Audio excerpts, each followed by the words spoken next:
இந்தியாவிலேயே ஏன் வேர்ல்டுலயே இப்படிப்பட்ட கரகாட்ட கோஷ்டியை பார்க்கவே முடியாதுன்ற ரேஞ்சுக்கு தான் தாவேகாவினர் இருக்காங்க அப்படின்னு சொன்னோம்.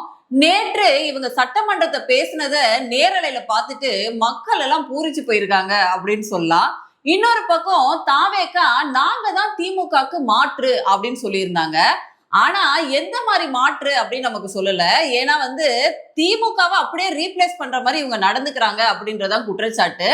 தாவேகாவுடைய எம்எல்ஏவான முஸ்தபா சொல்றாரு, சனாதனத்தை ஒழிக்கதாங்க நாங்களும் வந்திருக்கோம் அப்படின்னு. நாங்களும் பெரியாரை வச்சிருக்கிறோம், அம்பேத்கரை வச்சிருக்கிறோம், சனாதனத்தை ஒழிக்கப்படும் தான் நாங்க களத்துல இறங்கிருக்கிறோம். சோ இதுக்கு எதுக்கு திமுகவை ரீப்ளேஸ் பண்ணிட்டு டிவிக்கு வரணும் அப்படின்னு தான் இங்க மக்கள் எல்லாம் கேள்வி கேட்டுட்டு இருக்காங்க. என்ன நடக்குது தமிழ்நாடு அரசியல் களத்துல அப்படிங்கறது தான் இந்த காணொலியில பேச போறோம். வணக்கம், நான் லோகேஸ்வரி.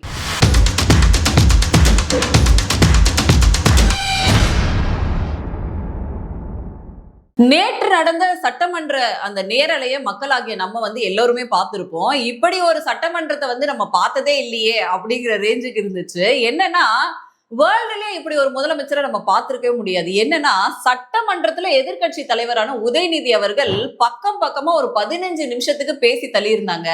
நீங்க எல்லாம் இன்ஸ்டாகிராம்ல தான் ஆட்சி நடத்திட்டு இருக்கீங்க, ரியாலிட்டிக்கு வாங்க அப்படின்னும், குதிரை பேரம் நடக்குது அப்படின்னு கச்சா முச்சான்னு கண்ணா பின்னான்னு பேசியிருந்தாரு. உதயநிதி ஸ்பீச்சை பாத்தீங்கன்னா அவ்வளவு சூப்பரா இருந்துச்சு. பட் அதுக்கு டிவிகே விஜய் அவர்கள், அதாவது நம்மளோட முதலமைச்சர் அவர்கள் ஏதாச்சும் பேசுவாங்க அப்படின்னு பார்த்தா ஒரே ஒரு பஞ்சு டைலாக சொல்லி முடிச்சு விட்டுருக்காப்புல. வேர்ல்டுலயே ஏன் அந்த வார்த்தையை நான் சொல்றேன் அப்படின்னா, சட்டமன்றத்துல நடந்திருக்கு அங்க பதில் கொடுக்காம ஈவினிங் வீட்டுக்கு ட்விட்டர்ல 10 பக்கம் எழுதிருக்கீங்க அப்படின்னு சொல்லி இங்க கரிச்சு கொட்டிட்டு இருக்காங்கன்னா பாத்துக்கோங்க. இந்த டிவிகே காரணங்க என்ன பண்ணுவாங்க அப்படின்னா, கிட்டத்தட்ட டிட்டோ திமுக என்ன பண்ணுச்சோ அதையே பண்ற மாதிரி தான் நமக்கும் தெரியுது. என்னன்னா இவர் அங்க பேசாம ட்விட்டர்ல ஆத்துன்னு ஆத்திட்டு இருக்காரு. இன்னொரு பக்கம் பிரேமலதா விஜயகாந்த் அவர்களும் நறுக்குன்னு 4 வார்த்தை கேட்டிருந்தாங்க. என்ன அப்படின்னா, உங்க வீட்டுக்கு முகமூடி போட்டுட்டு வந்தாங்கல்ல, அவங்க யாருன்னு எங்களுக்கு தெரிஞ்சாகணும். இந்த ஆட்சியில குதிரை பேரம் நடக்குது, இப்படியா புள்ள பிடிக்கிற மாதிரி நீங்க எம்எல்ஏவை புடிச்சிட்டு இருக்கீங்க அப்படின்னு சொல்லி கச்சா முச்சான்னு கண்ணா பின்னான்னு பேசுறாங்க. நம்ம சிஎம் அவர்களோ முகத்துல எந்த சலனமும் இல்லாம ஒரே ரியாக்ஷனை கடைசி வரைக்கும் கொடுத்துட்டு இருந்தாருன்னா பாத்துக்கோங்க. இதுதான் நேற்றைக்கு சட்டமன்றத்துல நடந்திருக்கு. எதிர்கட்சிகள் எல்லாம் ஒரு திசையில நின்னு இவர் செய்யறதெல்லாம் தப்பு அப்படிங்கிற ரேஞ்சுக்கு பேசுறாங்க. ஆனா இவரு கொஞ்சம் கூட சலனமே இல்லாம இது குதிரை வேக ஆட்சி இல்ல, குதிரை வேக ஆட்சின்னு பஞ்சு டைலாக் வேற பார்த்து படிச்சுட்டு வந்திருக்காரு. இதுக்குமே டிவிகே காரணங்க சில்லறையை செதற விட்டுட்டு இருக்கானுங்க. இந்த அரசு குதிரை வேகத்தில் செயல்படுகிற அரசே தவிர குதிரை பேரத்தில் ஈடுபடுகிற அரசு இல்லை என்பதை ஆணித்தரமாக தெரிவித்துக் கொள்கிறேன். இன்னொரு பக்கம் பாத்தீங்க அப்படின்னா, இவர் ஒரு ஜோஷியரை அப்பாயிண்ட் பண்றாருங்க அவருடைய ஸ்பெஷல் ஆபீசரா. அதுக்குமே பாத்தீங்கன்னா இனிமே திமுக கூட்டணியில இருந்த கட்சிகளோட பர்மிஷன் வாங்கி தான் இவர் எல்லாம் செய்யணும் போல இருக்கு. அந்த அளவுக்கு ஒரு டிட்டர்மினேஷனே இல்லாத முதல்வரா இருக்காரு அப்படின்னு சொல்லி இன்னொரு பக்கம் விமர்சனங்களும் எழுந்துட்டு இருக்கு. அதோட சேர்த்து முக்கியமான விஷயமா நேற்றுல இருந்து இன்னைக்கு வரைக்கும் பேசப்படுறது என்ன அப்படின்னா, அதிமுகவே 2ஆ பிளந்திருக்காரு டிவிகே விஜய் அவர்கள் அப்படிங்கறத குற்றச்சாட்டாவே வைக்கிறாங்க. குறிப்பா எடப்பாடி பழனிசாமி அவர்கள் இதை சட்டமன்றத்திலே வைக்கிறாரு. இன்னைக்கு யாரு கொறடா அப்படிங்கிற நிலைமையில தான் அதிமுக போயிட்டு இருக்கு. ஒரு தரப்பு 25 பேர் கொண்ட எம்எல்ஏக்கள் பாத்தீங்க அப்படின்னா டிவிகே விஜய் அவர்களை ஆதரிச்சு நேத்து வாக்களிச்சிருந்தாங்க. அதே மாதிரி இன்னொரு பக்கம் 22 பேர் கொண்ட எம்எல்ஏக்கள் எடப்பாடி பழனிசாமி அவர்கள் பக்கம் நிக்கிறாங்க. இல்ல இதுல எது சரி அப்படின்ற குழப்பத்துலதான் இன்னைக்கு ஓடிட்டு இருக்கு. இதுல உச்சகட்ட பரபரப்பை எட்டியிருக்கு அதிமுக தப்பி பொழைக்குமா அப்படின்ற கேள்விதான் எழுந்திருக்கு. எப்படி வெறும் 25 பேர் மட்டும் போய் அந்த பக்கம் ஆதரவு கொடுக்க முடியும்? இதுல இந்த கட்சி தாவல் அந்த சட்டம் உள்ள வரும், அதனால இவங்க எல்லாம் நீக்கப்படுவாங்க அப்படின்னு சொல்லலாம். இதுல ஒரு படி மேல போகி எடப்பாடி பழனிசாமி அவர்களும் பாத்தீங்க அப்படின்னா 26 மாவட்ட செயலாளர்களை நீக்கி நேத்து நைட் அறிக்கை கொடுத்திருக்காரு.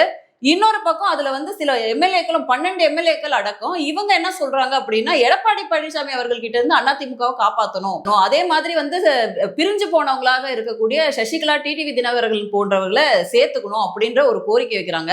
சின்னம்மா அவர்களையும் டிடிவி தினகரன் அவர்களும் வெளியே போனவங்க எல்லாத்தையுமே ஒண்ணு சேர்த்து கட்சி இணைங்க. எது எப்படியோ அதிமுக அழிவை நோக்கி போயிட்டு இருக்கு அப்படிங்கறத இங்க பல பேரோட விமர்சனமா இருக்கு. மீண்டு வருமா அப்படிங்கிறது கேள்விக்குறியா இருக்குன்னு பாக்குறோம். இதுல அதிமுகவுடைய தொண்டர்கள் தான் ரொம்ப கலக்கம் அடைஞ்சிருக்காங்க. இப்படி ஒரு ஓப்பனான குதிரை பேரம், சோஃபா அரசாங்கம் நடக்குது, முதல்ல வந்து சோஃபா போகுது, அதுக்கு பின்னாடியே முதல்வர் போறாரு அப்படின்ற காட்டமான விமர்சனத்தை உதயநிதி ஸ்டாலின் அவர்கள் வச்சிருக்காங்க. மேலும் இந்த கேள்வியை வந்து இன்னைக்கு வந்து திருமாவளவன் போன்றவர்கள்கிட்டயும் வைக்கிறாங்க. ஏன்னா முதல்ல திருமாவளவன் அவர்கள் வீட்டுக்கு சோஃபா போகும்பொழுது இது ஒரு சாதாரண நிகழ்ச்சியா தான் கடந்து போக முடிஞ்சது. ஆனா மீண்டும் சி வி சண்முகம் அவர்கள் வீட்டுக்கும் இந்த மாதிரி சோஃபா போறது அப்படிங்கிறது இங்க இருக்கிறவங்க இந்த அரசியலா நடக்கல, புஷ்பா பட பாணியில தான் அரசியல் நடக்குது அப்படின்னு உதயநிதி ஸ்டாலின் அவர்கள் சொன்னதை வந்து முன்மொழிகிற மாதிரி தான் இன்னைக்கு வந்து நடந்துட்டு இருக்கு.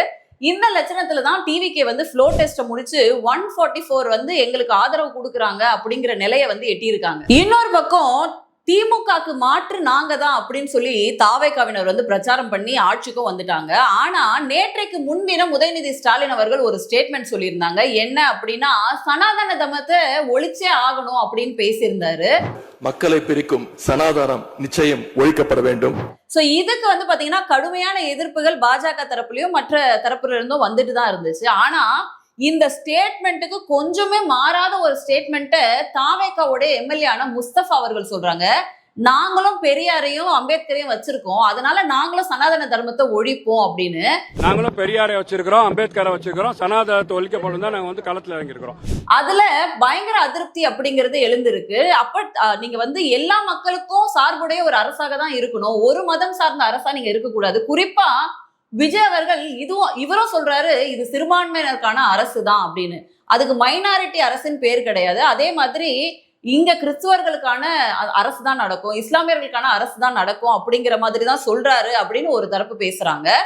என்ன விஷயம் அப்படின்னா, இந்த சனாதன தர்மத்தை கையில எடுத்தா நாமளும் வந்து ட்ரெண்ட் ஆகலாம் அப்படின்னு நினைக்கிறாங்களா அப்படின்னு தெரியல. பட் ஆனா இது ஒரு மதம் சார்ந்த நம்பிக்கை.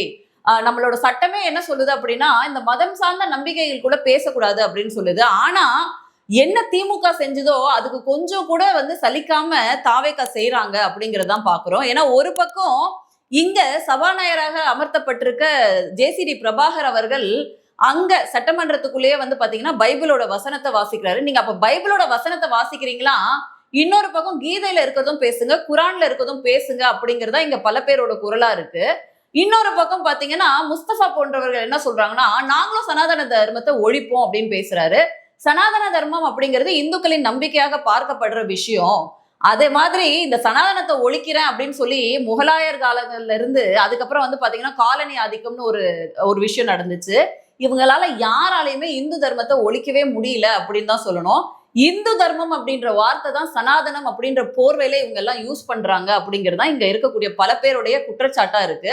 இத சொல்ல வேண்டிய தேவை என்ன வந்தது தாவேகாக்கு, அதுவும் ஆட்சி அமைச்சு 3வது நாள்ல இந்த லட்சணத்துல பேசுறாங்க அப்படிங்கிறது தான் வந்து இங்க பல பேருக்கு வந்து முகசுளிப்பா இருக்கு. இந்த நியூஸ் வந்து பாத்தீங்கன்னா இன்னைக்கு நேஷனல் ட்ரெண்டிங் நியூஸா எடுத்து பேசப்படுது.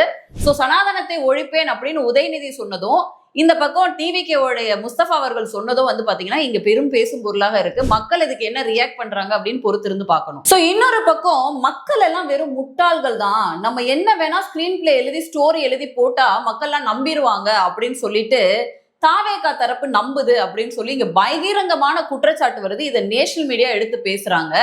வெறும் ரீல்ஸை வச்சு நீங்க ஆட்சிக்கு வந்துட்டீங்க, வெறும் இமோஷனல் ட்ரிகரிங் பண்ணி ஆட்சிக்கு வந்துட்டீங்க அப்படிங்கிறது தான் குற்றச்சாட்டா வைக்கப்படுது. என்ன அப்படின்னா, அந்த சினிமால சதுரங்க வேட்டைன்னு ஒரு படம் இருக்கும் இல்லையா, அதுல வந்து சில பேரோட ஆசையை தூண்டி விட்டா, சில பேரோட எமோஷனை தூண்டி விட்டா நம்ம வந்து அதுல வந்து வெற்றி பெற்றலாம் அப்படிங்கிற ஒரு இலக்கு இருக்கும். அதை ரியாலிட்டிலையும் பண்ணி காட்டிட்டாங்களா டிவிகே அப்படிங்கறதுதான் கேள்வியா வைக்கப்படுது. மக்களை வெறும் இமோஷனல் இடியட்ஸா மட்டும் யூஸ் பண்ணியிருக்காங்க இந்த கட்சியினர் அப்படிங்கிறத யாரோ போற போக்குல சோசியல் மீடியால எழுதுலங்க. சட்டசபையில வந்து எதிர்கட்சி தலைவரான உதயநிதி அவர்கள் குற்றச்சாட்டு வைக்கிறாங்க. பல கட்சி தலைவர்கள் இப்படி ரீல்ஸ் மட்டும் பண்ணி இவங்க வந்து ஆட்சிக்கு வந்துட்டாங்க அப்படின்னு சொல்றாங்க. இதுல ஃபேக் நியூஸ் ஃபேக்டரியே திறந்திருக்கு டிவிகே அப்படிங்கிற லட்சணத்துலதான் இருக்கு. நீங்க வேணா போய் நீங்க இன்ஸ்டாகிராமோ இல்ல ட்விட்டரோ இல்ல த்ரெட்ஸோ நீங்க ஓபன் பண்ணி பாத்தீங்க அப்படின்னா இவங்க செய்யக்கூடிய அந்த பொய் பிரச்சாரம் இருக்கு இல்லையா, நமக்கே தலை சுத்திரம் போல இருக்கு. சில இடங்கள்ல இமோஷனலா ட்ரெஸ் போட்டு அந்த பாட்டுக்கு ஆடுறதோ இல்ல வீட்டுல இருக்க பெரியவங்களை ட்ரிகர் பண்ணி அள வைக்கிறதோ அது ஒரு பக்கம் இருக்கு. அது சில பேர் செய்யறாங்க. அதை எப்படி நீங்க வந்து கட்சியோட தொடர்பு படுத்த முடியும் அப்படின்னு கேட்கலாம். ஆனா கட்சியோட பேரை வச்சுக்கிட்டு சில இன்ஸ்டாகிராம் ஹேண்டில் முக்கியமான பொய் செய்தியை பரப்பிட்டு இருக்கு. என்ன அப்படின்னா, ஒரு பக்கம் வந்து தமிழ்நாட்டிலேயே முதல் பெண் அமைச்சர் பாருங்க அப்படின்னு சொல்லி இந்த கீர்த்தனா அப்படிங்கிற பெண் அமைச்சரை வந்து நேற்று பதவி ஏற்றாங்க இல்லையா, நேற்று முன்தினம் அவங்கள வச்சு நியூஸ் போட்டுட்டு இருக்கான். இதை வந்து நம்புது ஒரு கூட்டம் அப்படின்னா எப்பேற்பட்ட முட்டாள் கூட்டமா இருக்கும். ஏன்னா அந்த ரீல்ஸுக்கு வந்து அவ்வளோ வியூவர்ஷிப். முதல் முறையா தமிழ்நாட்டுல ஒரு பெண்ணை அமைச்சராக்குனதே நம்ம விஜயண்ணா ஆட்சியில மட்டும்தான். தமிழ்நாட்டுல முதல் பெண் அமைச்சர். அப்ப முன்னாடி இருந்தவங்க எல்லாம் யாரு? அப்ப திமுக பீரியட்ல இல்லையா? அண்ணா திமுக பீரியட்ல இல்லையா? அப்ப கொஞ்சம் கூட தேடி பறிக்காத ஒரு சமூகமா மாறிட்டு இருக்கோமா அப்படிங்கிற கேள்வி வைக்கணும். இன்னொரு பக்கம் நாங்க நல்லாட்சி கொடுக்குறோம், 3 நாள்லயே நல்லாட்சி கொடுக்குறோம்னு பாத்தீங்களா? எங்க அண்ணன் வந்த உடனே ஒயின் ஷாப் எல்லாம் க்ளோஸ் பண்ணிட்டாரு. ஆமாங்க, அவர் 717 ஒயின் ஷாப்பை க்ளோஸ் பண்ணணும்னு சொல்லியிருந்தாரு. பட் ஆனா நீங்க அதை ரீல்ஸா ஃபேக் நியூஸா எடுத்து பரப்புறீங்க பாத்தீங்களா, அதுதான் தப்பு அப்படின்னு சொல்றோம் அப்படிங்கறத இங்க நிறைய பேர் பேசுறாங்க. இப்படிதான் டி நகர்ல ஒரு பாட்டியை வச்சு வீடியோ போட்டிருக்காங்க. இந்த இடத்துல தாங்க இந்த டாஸ்மாக் கடை இருக்கு, கிட்டத்தட்ட 40 வருஷம். இப்ப அதை லாக் பண்ணிட்டாங்க. ரொம்ப நன்றி தமிழக முதலமைச்சருக்கு. இன்னைக்கு போய் அந்த இடத்துல ஃபேக்ட் செக் பண்ணிட்டு இருக்காங்க. இந்த ஒயின் ஷாப் மூட்டான்னு சொல்லி டிவிகே கட்சிக்காரவங்க வீடியோ போட்டுருக்காங்க. இந்த ஒயின் ஷாப் திறந்து இருக்கு. நான் டி நகர் பகுதிக்காரன், அதே தொகுதியை சேர்ந்தவன் நான். இந்த பொய் வீடியோ போட்டு பரப்பிட்டு இருக்காங்க டி நகர் தொகுதியில ஒயின் ஷாப் மூட்டான்னு சொல்லிட்டு. போற போக்க பார்த்தா இந்த தாவேக ஆட்சினால இங்க சேனல் நடத்துறவங்களோட ஃபேக்ட் செக் யூனிட் நடத்த வேண்டிய தேவைகள் அதிகமா இருக்குமோ அப்படின்ற கவலை இருக்கு. ஏன்னா இன்னைக்கு எம்.கே. ஸ்டாலின் அவர்கள் அவங்களோட கூட்டத்திலேயே சொல்லியிருக்காரு, இன்னைக்கு சோசியல் மீடியாவை வச்சு அதோட வைபை வச்சு மட்டுமே ஒருத்தரால ஆட்சி அமைக்க முடிஞ்சிருக்கு, அதனால நீங்களும் அப்கிரேட் ஆக தயாராகுங்க அப்படின்னு சொல்லிட்டு ஒரு நூற்றாண்டு கண்ட இயக்கம் வந்து இதை பேசுது. அப்படின்னா அந்த அளவுக்கு சோசியல் மீடியா தாக்கம் அப்படிங்கிறது இந்த எலெக்ஷன்ல இருந்திருக்கு. அதனால உங்க கைக்கு ஏதாச்சும் ஒரு நியூஸ் வருதுன்னா போற போக்குல சில்லறைய செதற விடாம, பாத்தீங்களா ஃப்ரெண்ட்ஸ், எங்க அண்ணன் இப்படி பண்றாரு ஃப்ரெண்ட்ஸ், அப்படி பண்றாரு ஃப்ரெண்ட்ஸ்ன்னு சொல்லாம நீங்க அதுல என்ன உண்மை இருக்குன்னு தேடி தெரிஞ்சுக்கணும் அப்படின்றது. எல்லாருக்குமே ஒரு சில விஷயங்கள் பிடிக்கும், ஒரு கட்சிகள் பிடிக்கும், அதனால பேசுவோம். பட் ஆனா உண்மைக்கு புறம்பான விஷயங்கள் இருந்ததுன்னா அதை சொல்லி பழகுங்க அப்படின்னு சொல்றோம். பெரிய மாற்றம்னு விஜய் அவர்கள் கொடுத்துருவாரு அப்படிங்கிற மாதிரியான நம்பிக்கை இல்லை. ஏன்னா வந்து வெறும் பொய் செய்தியை கொண்டு போய் பரப்புறதுலயே குறியா இருக்காங்க. குறிப்பா சனாதனத்தை ஒழிப்பேன் அப்படின்னு விஜய் கட்சியினர் சொல்லும் பொழுது கண்டிப்பா இதை அவரை கண்டிக்கணும் அப்படின்னு நினைக்கிறேன். ஏற்கனவே சட்டமன்றத்துல வந்து ஒரு ஜோஷியரை போட்டதுக்காக ஐ வில் ரீதிங்க்னு சொன்னாரு. இந்த மாதிரியான வார்த்தைக்கும் ஐ வில் ரீதிங்க் அப்படின்னு விஜய் அவர்கள் சொல்லக்கூடிய காலம் வெகு தூரத்துல இல்லை அப்படின்னு பார்க்கலாம். மீண்டும் வேறொரு காணொளியில சந்திக்கிறேன். நன்றி, வணக்கம்.